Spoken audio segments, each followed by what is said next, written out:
Hello everyone, I hope you're all doing well and welcome to another episode of Building Accurate Habitats in Jurassic World Evolution 2. In this special episode, I will be talking about one of the largest terrestrial carnivores ever discovered, the Giganotosaurus. Its fossil remains made headlines worldwide when it was discovered, simply because it was a carnivorous theropod that was challenging the top of the title of biggest land carnivore from the current title holders, the Tyrannosaurus rex and Spinosaurus aegypticus. During the lead up to the release of Jurassic World Dominion, there were a couple of interviews given by Sam Neill as well as director Colin Trevorrow describing the Giganotosaurus as the largest carnivore known to humankind and as the biggest carnivore the world has ever seen, which can also be seen in the trailer. DinoTracker.com's profile for Giganotosaurus states it to be the largest known terrestrial carnivore. But is it true though? Is Giganotosaurus the biggest carnivore the world has ever seen? It's not a simple answer, and I'll explain more in depth in the video, but in a nutshell, Spinosaurus is the longest theropod, T-Rex is probably the heaviest, and Giganotosaurus seems to be the tallest. In this episode, I will do a complete species profile about the giant southern lizard, and then attempt to recreate its environment in an enclosure. Let's jump right in and start getting to know Giganotosaurus, one of the largest theropods that attracted much interest and became part of scientific debate about the maximum sizes of theropod dinosaurs. For those who like to skip ahead, I added some timestamps for you to click. For everyone else, let's begin.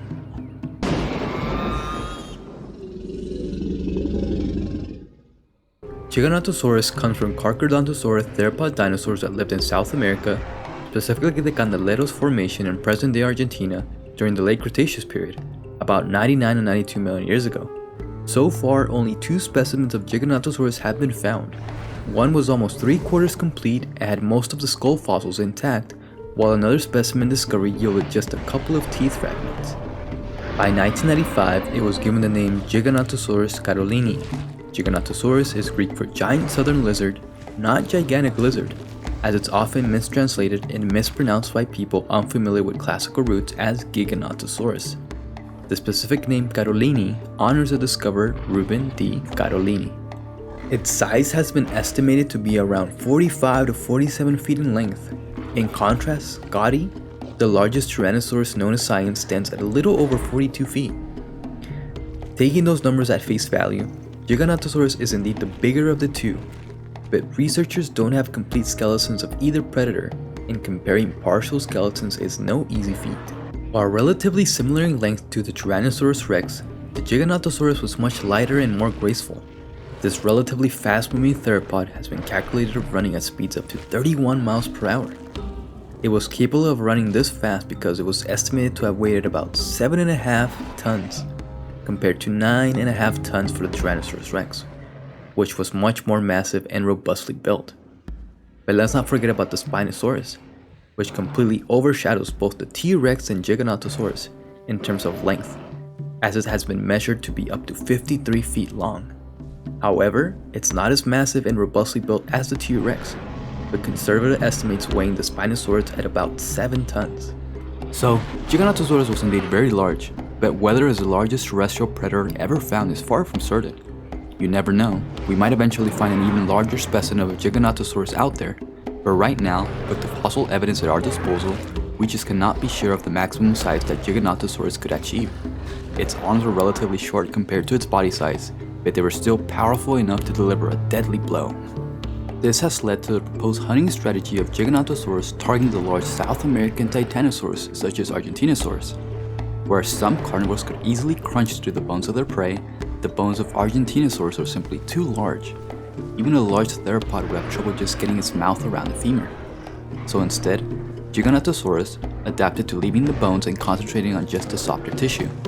A series of withering bites could in theory be applied to the legs and underside by just raking its teeth across the flesh.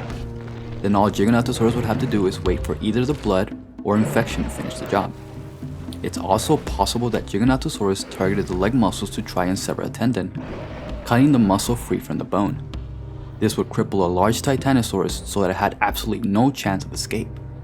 The fenestrae are proportionally large in the skull of Giganotosaurus, presumably to reduce the overall weight of its massive skull, currently the largest amongst the known theropods.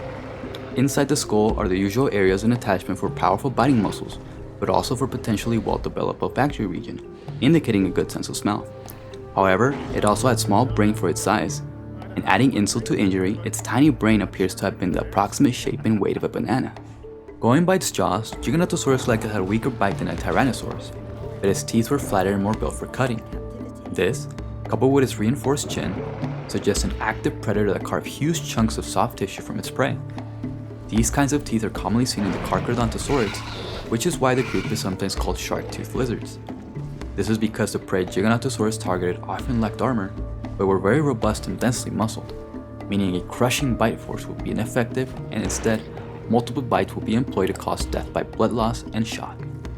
Furthermore, another dinosaur named Mapusaurus was found not too far away from the Giganotosaurus remains, and raised eyebrows at the time because not one, but 7 individuals were found together.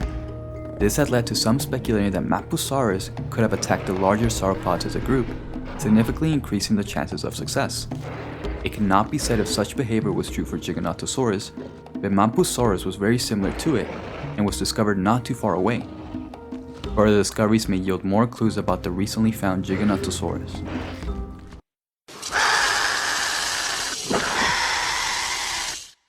In 1993, Ruben Dario Carolini, an amateur dinosaur hunter, discovered the lower leg bone of Giganotosaurus while driving a dune buggy in the Neuquén province of Patagonia and southern Argentina.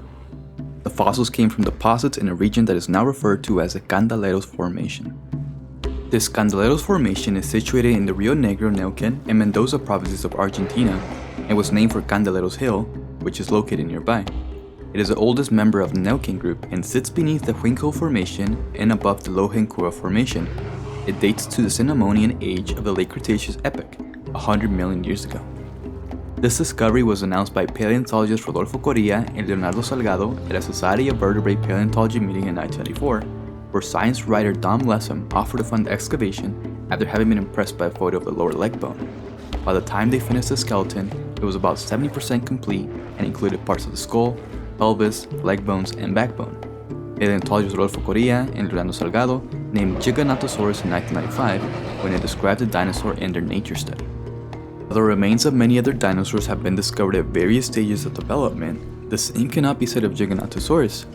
Additionally, no complete skeleton of Giganotosaurus has been found, so due to lack of evidence, Salgado and Correa conceded that comparison with Tyrannosaurus rex was difficult due to the disarticulated bones of the Giganotosaurus, but noted that at 4.7 feet, the femur of Giganotosaurus was 2 inches longer than that of Sue, the largest known Tyrannosaur specimen at the time, and that the bones of Giganotosaurus appeared to be longer, indicating a bigger animal.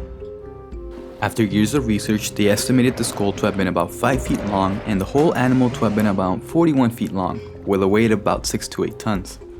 Both Salgado and Correa and their colleagues declared that Giganotosaurus was the largest theropod ever discovered, rivaling Tyrannosaurus rex in size, though Spinosaurus, a slightly larger theropod, would soon be discovered and re-examined in the following years.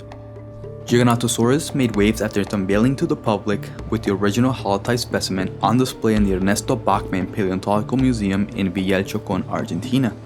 The specimen is the leading exhibition at the museum and is placed on the sandy floor of a room devoted to the dinosaur. Alongside the tools used by paleontologists during the excavation, there is also a mounted reconstruction of the skeleton in an adjacent room.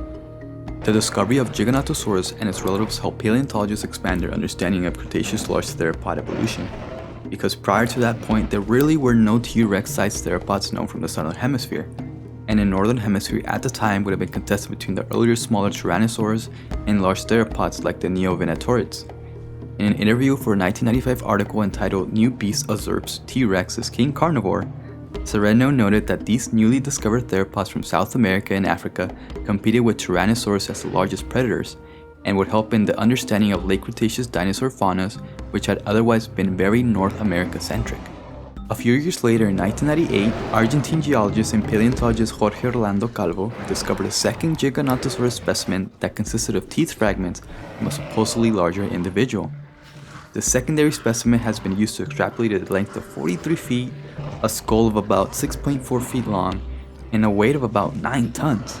But some paleontologists consider the largest size estimates for this specimen to be really exaggerated. Although the skull of Giganotosaurus was bigger, its skull had numerous openings for air sacs, which would have reduced the weight of the head. T-Rex skull, on the other hand, was larger and wider and much heavier. So due to this, different size estimates have been reached by several researchers based on various methods and depending on how the missing parts of the skeleton have been reconstructed. Length estimates for the holotype specimen had varied between 39 and 43 feet, with a skull between 5 and 5.9 feet long, a femur, which is a thigh bone, between 4.4 and 4.6 feet long, and weighing between 4.2 and 13.8 tons, which is a big difference.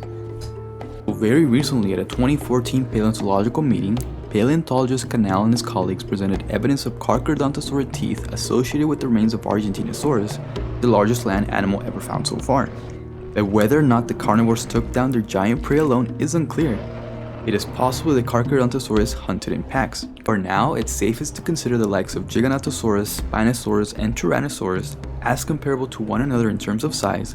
Although Spinosaurus is technically the longer animal at 50 feet, it is comparable in weight to Tyrannosaurus and Giganotosaurus due to its more slender build in real life. And just like the Tyrannosaurus and Spinosaurus, the Giganotosaurus was the apex predator of its ecosystem.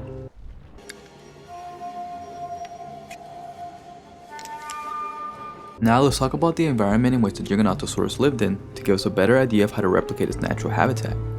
As mentioned earlier, Giganotosaurus was discovered in the Candeleros Formation of Argentina, which was created during the late Cretaceous period, approximately 99 to 97 million years ago.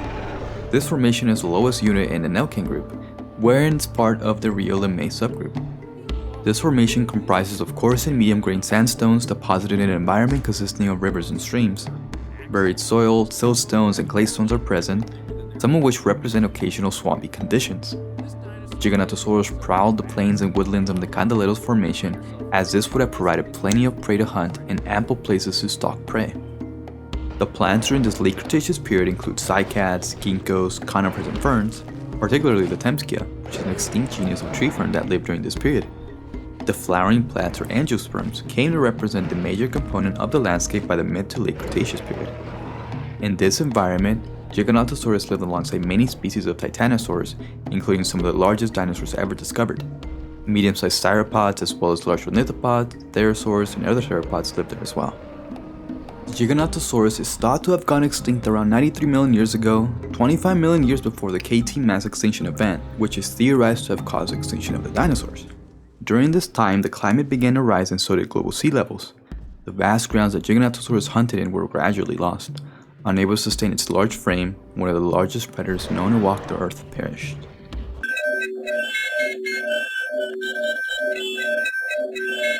Hello everyone, welcome to my park, and to those who have been here for, welcome back. As you can see here, I went ahead and finally upgraded and added all the dinosaurs that I've done videos on.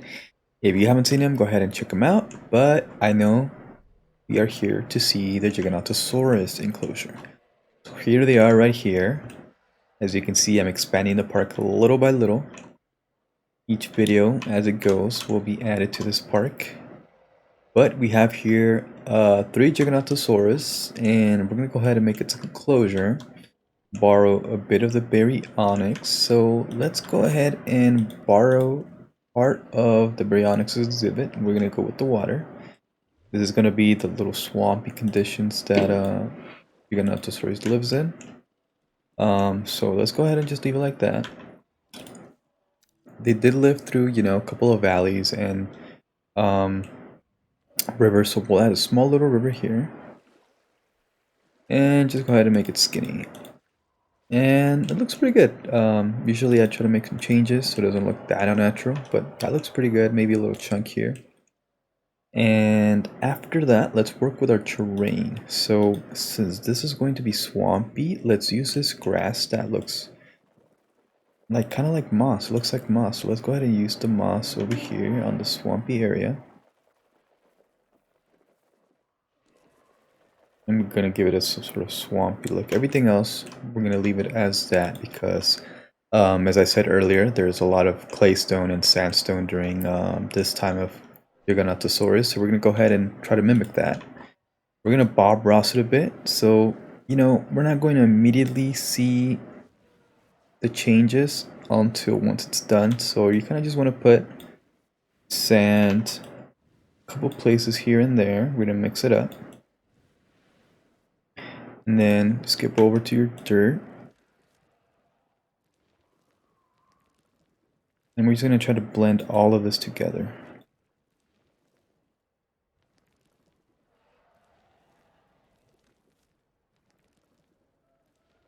Now, what I think it's a fun part is going to be the rocks, because it's dark, and I kind of want to give this enclosure a bit of a darker look to it, since this is one of our villains of the movie. So we're going to use this rock, and just use it around here, especially this little cut of the river. And let's actually use the rock under the water to give it some sort of depth to it. After that, let's go ahead and use it here and here.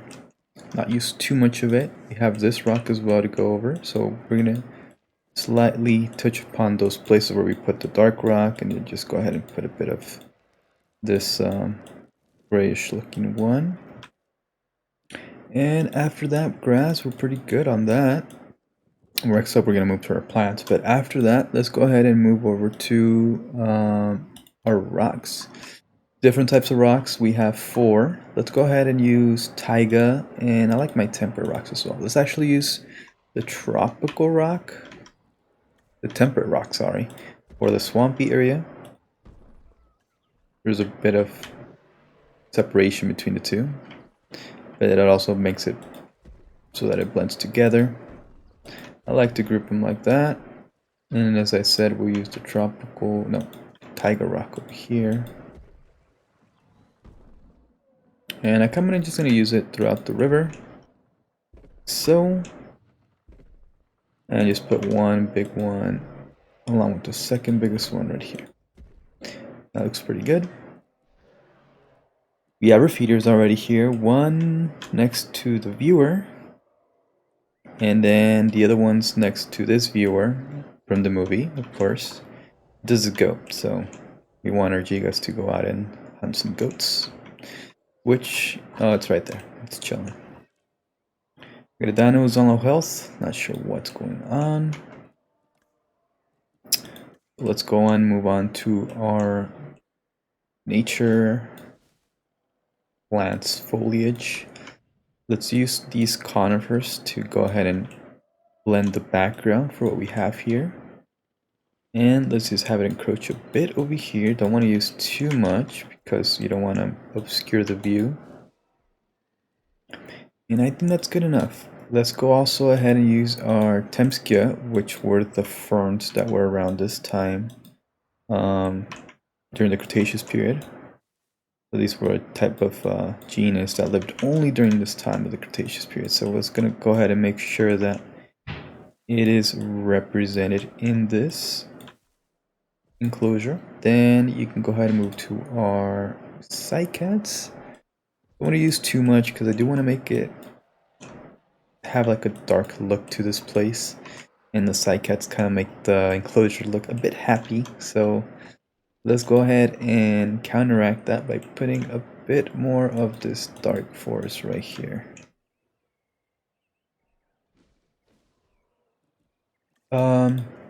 You can use a bit of this forest too, but I like to use the thicker one. It just looks way better. And these look too green, but you can always mix the two of them together, like so.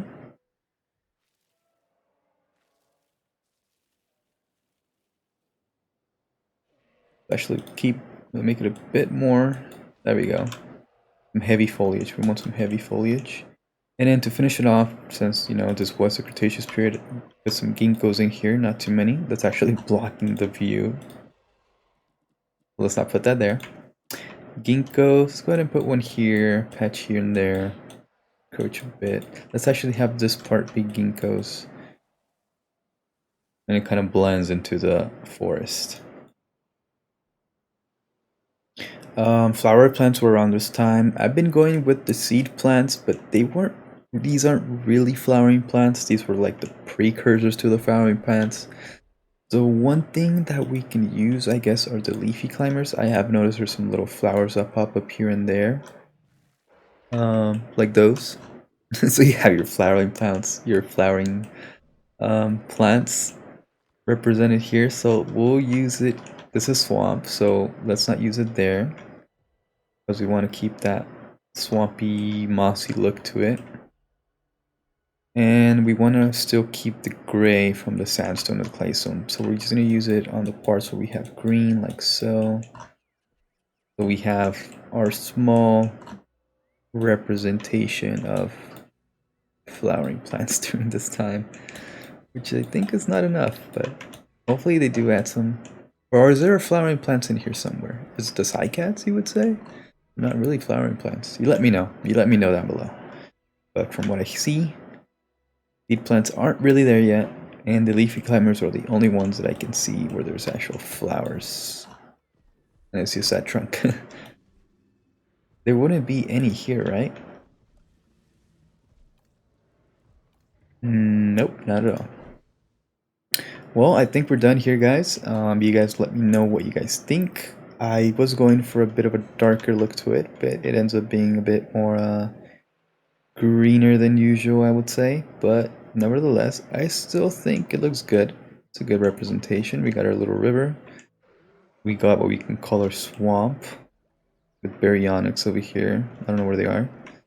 Around here somewhere. I heard the roar. There they are. Chilling. And over there, like I said, we have our gigas enjoying the landscape. Alright, I kind of like it. He's emerging out of the forest to get some water. Pretty good, pretty good. So it looks like they're enjoying their enclosure. We got another giga over there getting some water. So yeah, you guys let me know what you guys think.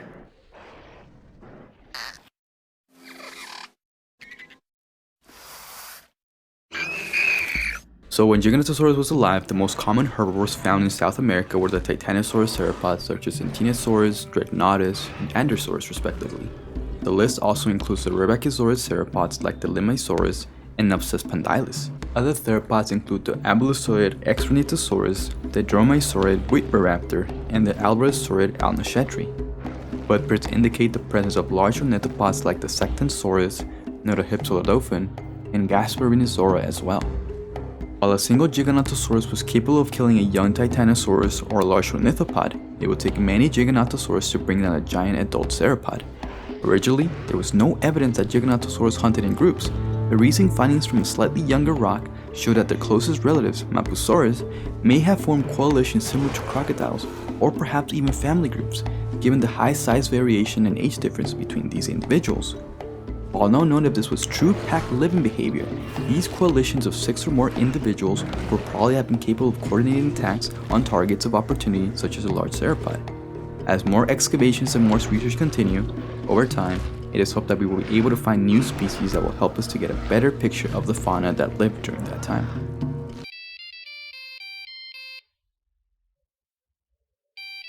Heads up, this section will contain some Dominion spoilers, so if you still haven't seen it, don't say I didn't warn you.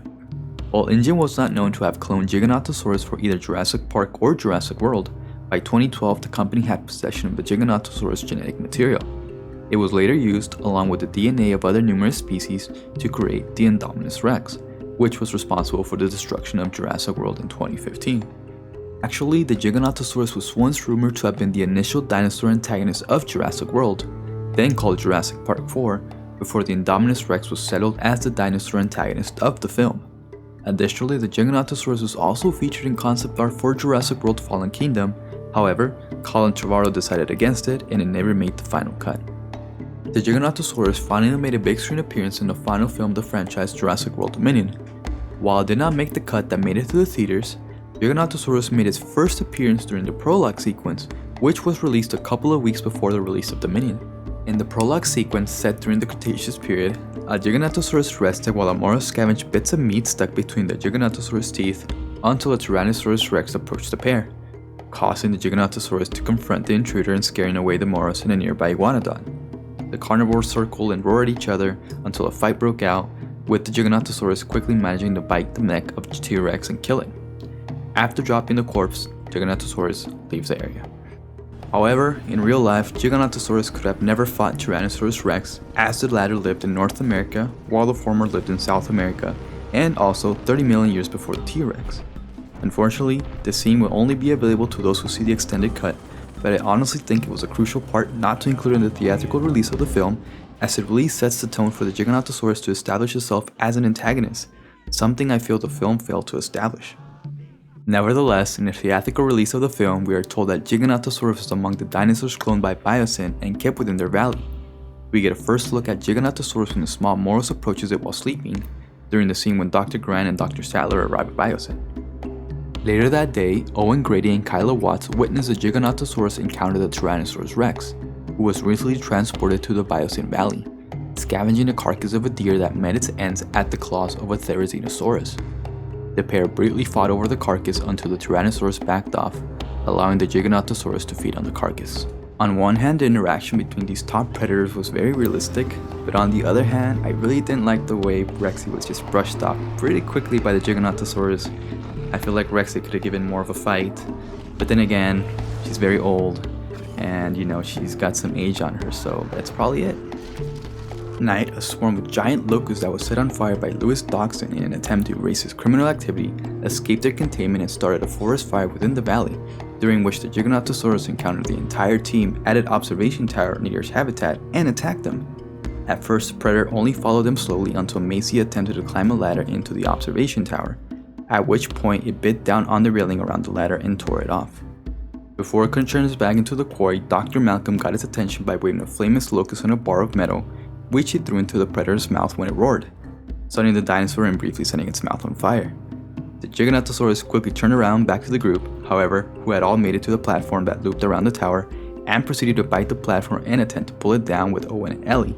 But all of the humans made it inside, prompting the Giganotosaurus to smash the glass of the tower and attempt to reach the group.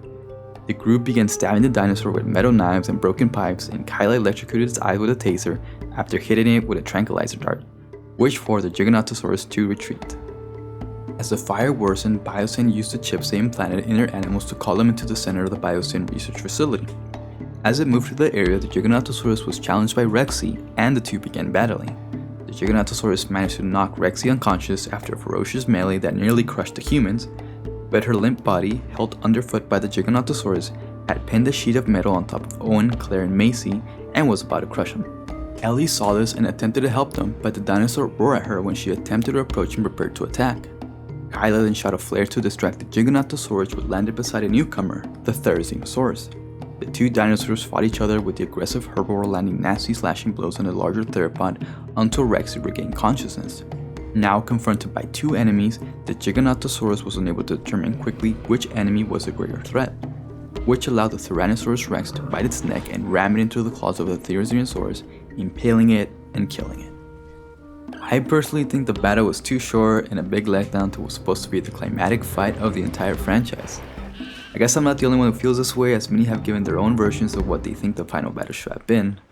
One version in particular that comes to mind is that the Therizinosaurus is replaced by the Buck and Doe from the Lost World as they come to the aid of Rexy.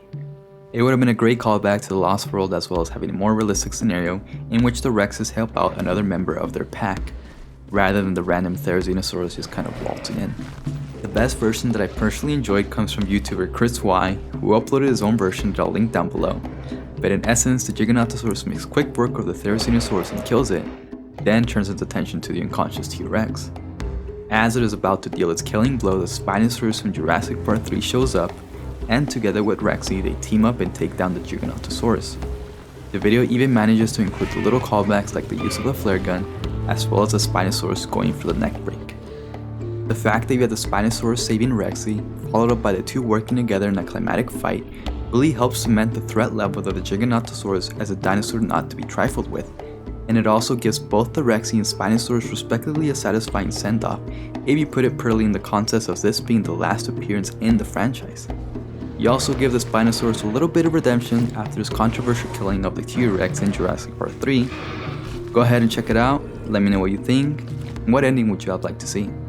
Since this Giganotosaurus was the only known specimen of its kind to have been cloned, it is possible that the species fell back into extinction when it died at the claws of the Therizinosaurus, although it is possible that genetic material is still available somewhere else in the world.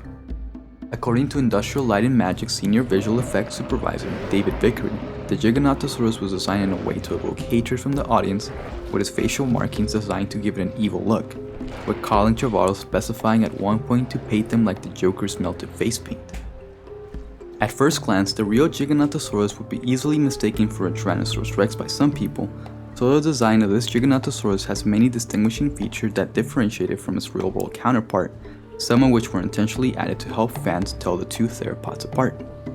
The animatronic of the Giganotosaurus was created by John Nolan Studios, which required a practical rig of 20 meters long, weighed 9 tons, and took 6 hours to move from one set to another. A smaller version was made specifically for production meetings. In 2020, while speaking about Jurassic World's Dominion, Sam Neill stated in an interview that Giganotosaurus was the biggest dinosaur ever discovered. Then again in 2021, Colin Trevorrow also described the animal as the largest carnivore known to humankind. The second trailer for Jurassic World Dominion features Alan Grant stating that the animal was the biggest carnivore the world has ever seen. Scientifically speaking, as we've seen, this is incorrect, as Tyrannosaurus now owns the title of the biggest carnivore, surpassing both Giganotosaurus and Spinosaurus in terms of mass. However, Spinosaurus may still hold the distinction of being the longest carnivore. During the launch of the game Jurassic World Evolution, the Giganotosaurus was considerably smaller than both Spinosaurus and Tyrannosaurus rex.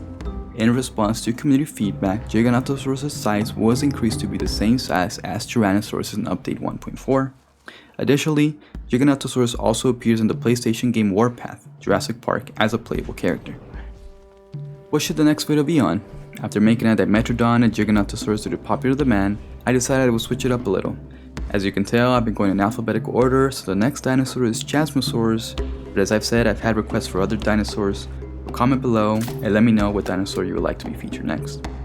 Being one of the largest land carnivores ever discovered, it is no doubt that Giganotosaurus is a beautiful, deadly addition to your Jurassic Park. Thank you all for watching. I hope that you enjoyed this video. Don't forget to like and subscribe for more. See you in the next one.